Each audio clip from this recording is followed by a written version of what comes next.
Este é um trecho do livro Como Ressuscitar os Mortos, um guia prático para o poder da ressurreição, de Tyler D. Johnson.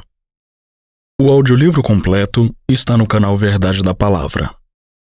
O link está aqui abaixo na descrição e também no primeiro comentário fixado.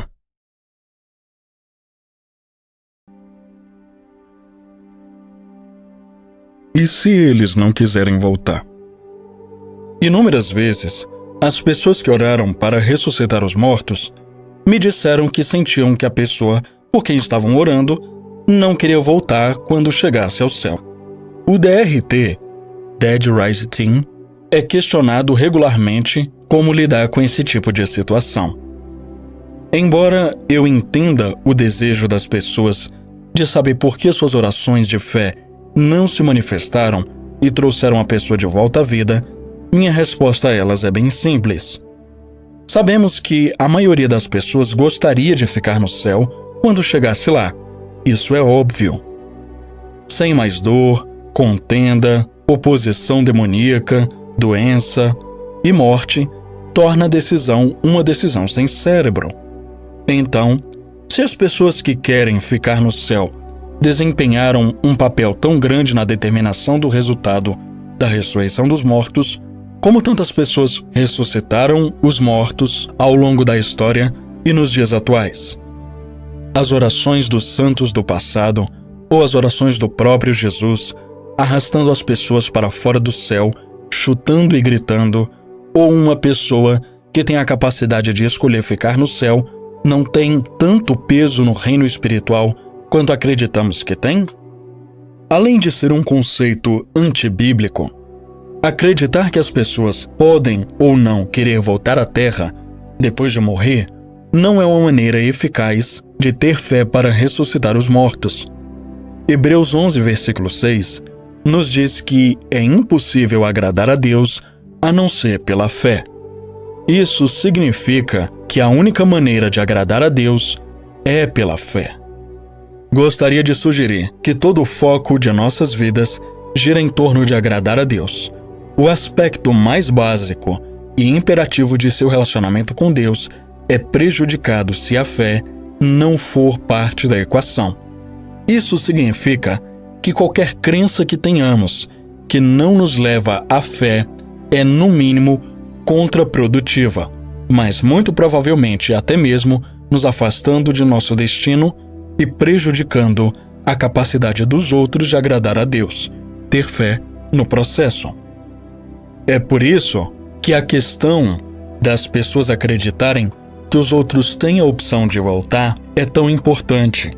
Ela faz com que as pessoas se desviem do comissionamento de Cristo e aceitem uma desculpa antibíblica. De fato, das histórias que ouvi sobre alguém morrendo e indo para o céu, onde elas têm a opção de voltar ou não, na maioria das vezes, o Senhor está encorajando a pessoa a não ficar no céu, mas voltar à terra para trazer mais do reino para esse reino. Estranhamente, essas mesmas histórias são as que as pessoas trazem para invalidar nosso comissionamento de ressuscitar os mortos. Eu tenho que lembrá-los que era Deus que estava tentando convencer a pessoa a voltar para a terra, e não Deus que estava dando a escolha de ir para o céu ou não. Na verdade, eu ouvi falar do Senhor bloqueando o caminho para o céu para que as pessoas pudessem ouvi-lo sobre por que elas precisavam voltar, pois elas queriam realmente entrar impulsivamente. O problema de acreditar que uma pessoa pode ou não querer voltar é que isso torna o trunfo contra a oração perseverante que muitas vezes está associada à ressurreição de mortos. Não podemos ser um povo que é facilmente influenciado pelo que Jesus nos disse para fazer, que é ressuscitar os mortos. Percebi que, infelizmente, muitas vezes as pessoas têm mais fé no fato de que acreditavam que uma pessoa não queria voltar à terra do que Deus lhe disse para ressuscitar os mortos. Por favor, entenda. Percebo que há pontos em que o Senhor fala conosco e paramos de orar por uma ressurreição. Mas mesmo quando isso acontece, Não precisamos encontrar respostas para nossas perguntas sobre por que uma pessoa não foi ressuscitada. Não sabemos por que alguém não foi ressuscitado quando exercemos cada grama de fé que tínhamos. Mas, ao responder às perguntas, ao simplesmente ainda acreditar que Deus queria ressuscitar aquela pessoa dos mortos, embora ela não tenha ressuscitado, preservamos nossa fé. Há muitas perguntas sem respostas com as quais vivemos como cristãos. Precisamos saber como e quando dizer não sei. Precisamos ser um povo que ainda pode ter fé em meio a muitas perguntas sem respostas. Devemos ser um povo fundamentado, enraizado, incapaz de ser movido da nossa convicção da boa vontade de Deus. Certa vez, uma grande amiga minha se aproximou de mim e me disse que sua mãe estava perto de morrer. Sua mãe estava totalmente em paz com a morte. Até queria que isso acontecesse. Ela estava idosa e, compreensivelmente, estava pronta para partir. Minha amiga sentiu que, se ela orasse para ressuscitar sua mãe dos mortos, estaria desonrando sua mãe, mas também queria seguir a ordem de Jesus em Mateus capítulo 10, versículo 8, para ressuscitar os mortos. Ela estava presa. Eu entendi o aperto em que se encontrava, mas olhei para ela e, com um sorriso no rosto, disse: diga à sua mãe que não é tudo sobre ela. O ponto que eu estava dando à minha amiga era que ainda há muito trabalho a ser feito na terra para Jesus, e sua mãe tinha um papel a desempenhar em Jesus, recebendo a glória de que ele merece. Há almas a serem ganhas nesta vida. Esteja você no ensino médio ou em uma comunidade de aposentados, o mundo precisa de você, independentemente da sua idade. As pessoas ainda precisam de Jesus e os campos estão brancos. É compreensível que algumas pessoas prefiram ir para o céu em vez de serem ressuscitadas dos mortos. Este reino terrestre não é exatamente o lugar mais fácil para existir.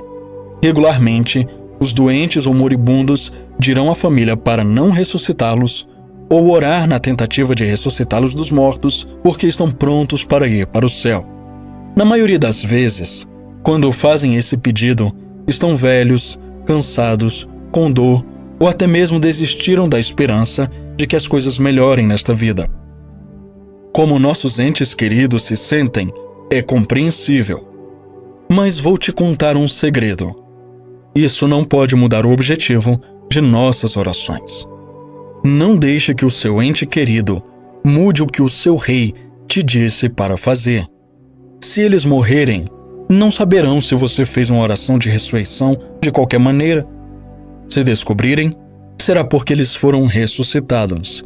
E eles não vão reclamar com você, porque Deus não fará um milagre pela metade. Deus os ressuscitará dos mortos, mas também curará o problema que os levou à morte. Os idosos se sentirão diferentes ao serem ressuscitados se souberem que serão ressuscitados com saúde, sem dor e com uma visão e um propósito renovados na terra. E é exatamente isso que Deus gosta de fazer.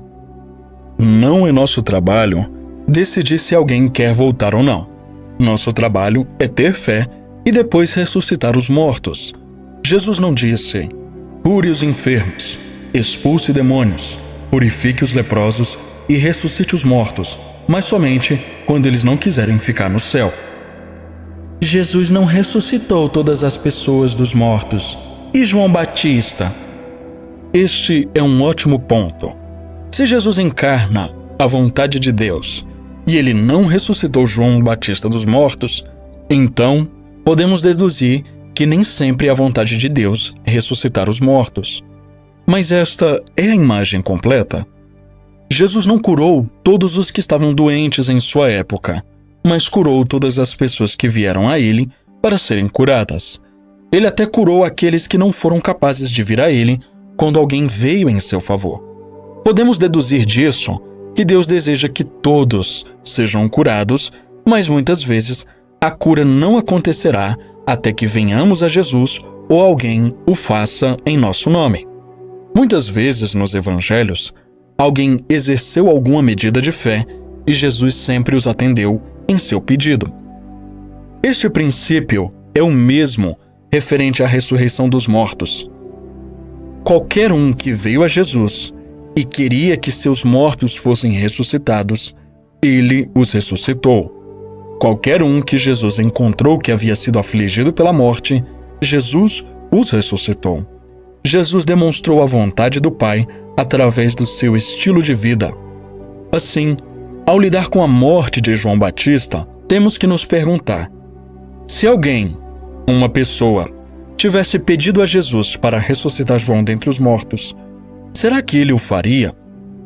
O resto da vida de Cristo parece confirmar que ele teria feito sim. Em vez de acreditar que o Pai arbitrariamente quis que João permanecesse morto, quando Jesus sempre demonstrou e ensinou o contrário, vamos considerar que a falta não estava no lado de Deus, mas do homem. Se Jesus curava os doentes de qualquer um que pedisse por isso, mesmo em nome de outros, tudo o que seria necessário para Jesus ressuscitar João dos mortos seria que um dos discípulos simplesmente pedisse a ele. A realidade é que os discípulos provavelmente ainda não estavam convencidos de que sempre foi a vontade do Pai dar vida, então não pensaram em pedir isso. E ninguém mais pensou em perguntar também, pois João não tinha família, portanto, sem nenhum esposo ou filhos para se desesperar por ele. Além disso, devemos levar em consideração como João morreu e a permanência que isso pode comunicar às pessoas que ainda não estão convencidas de que nada é impossível para Deus. Não é um desafio para Deus anexar uma cabeça a um corpo, nem está fora do que ele se permite fazer. Lembre-se, servimos a um Deus que criou o homem simplesmente tirando-o do pó. Ele tem tantas habilidades criativas que pode fazer carne do pó. Uma cabeça separada de um corpo não é grande coisa para ele. No entanto, poderia ter sido um grande destruidor da fé para as pessoas nos dias de João. Para encerrar, se alguém tivesse crido na ressurreição de João, os evangelhos pintam um cenário que sugere que Jesus teria ficado mais do que feliz em ressuscitá-lo. Apenas creia. Você assistiu a um corte do canal Verdade da Palavra. Inscreva-se lá e inscreva-se aqui também. Deixe o seu like, deixe o seu comentário e compartilhe o vídeo.